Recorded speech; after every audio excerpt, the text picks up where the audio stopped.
Well, moving on to some not so good news, I'm gonna let you tackle this one about Cotton 2. Alrighty, so yes, so we did bring this up a couple episodes ago.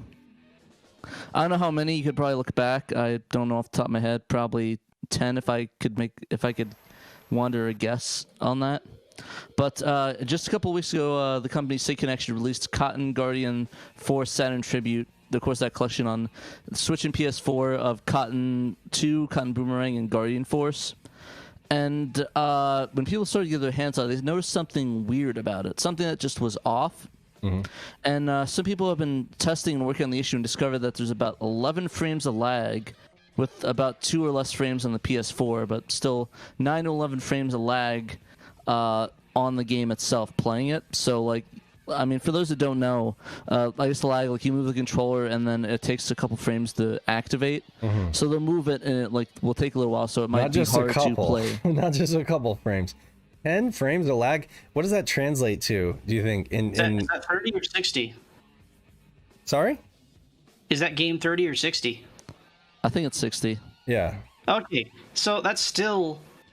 That's not good. Yeah, that's not good for, like, precise shoot. It's like Guardian Force, too. Like, I'm thinking about playing that on Saturn, and it's like, you know, that's not going to be good.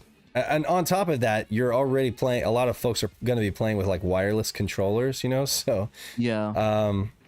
Yeah. So basically, 60 frames per second, 10 frames, 1/6 of a second, just in-game lag. Frames. It says 11 frames. It's 183 plus input lag. Mm-hmm. Natural input lag. It's like a fifth of a second gone.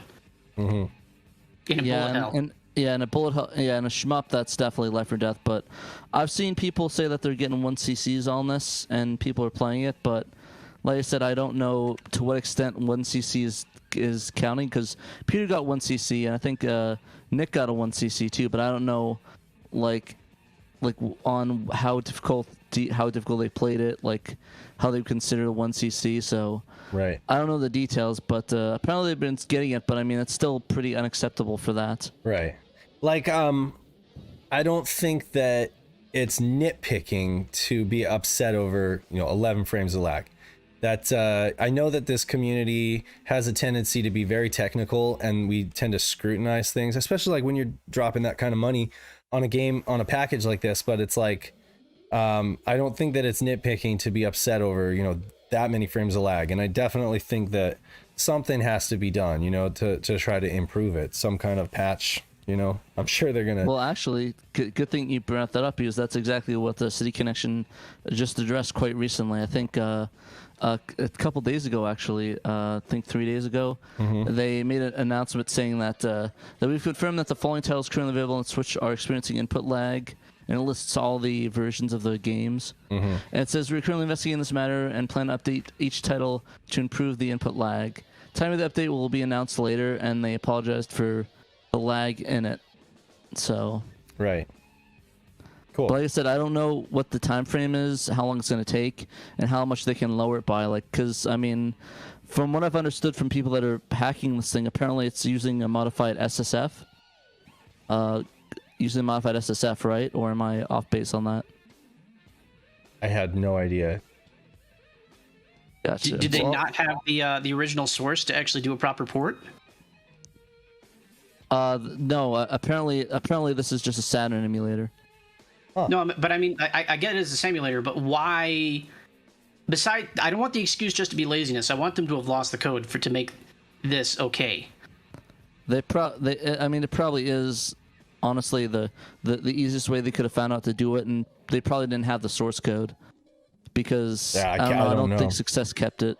But even then, how is the Switch not capable of emulating the Saturn? I know it's capable, but it's just the implementation. They're like I mean, it's like Castlevania Symphony of the Night. It's able to be good, and it's been shown that it could be better. But I mean, it's just the implementation. Like, you can only a thing can only be as good as the person that programs it.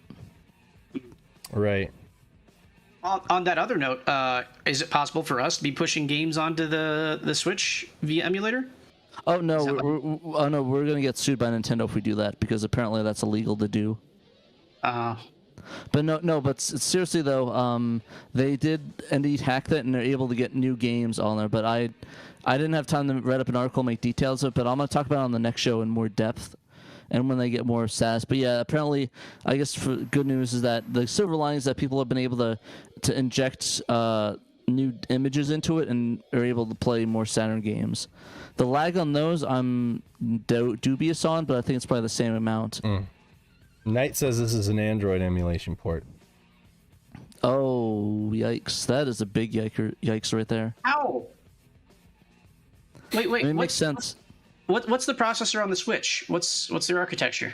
ARM. It's the same one as the Switch is basically a fancy... It's basically a fancy Android wrapper, if you think about it. Basically.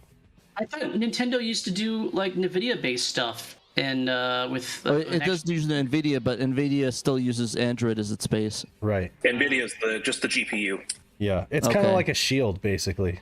You know, essentially. Yeah, but I mean, if you think about it this way, it means that in the future, once everything's said and done, we could probably easily port Switch games to Android.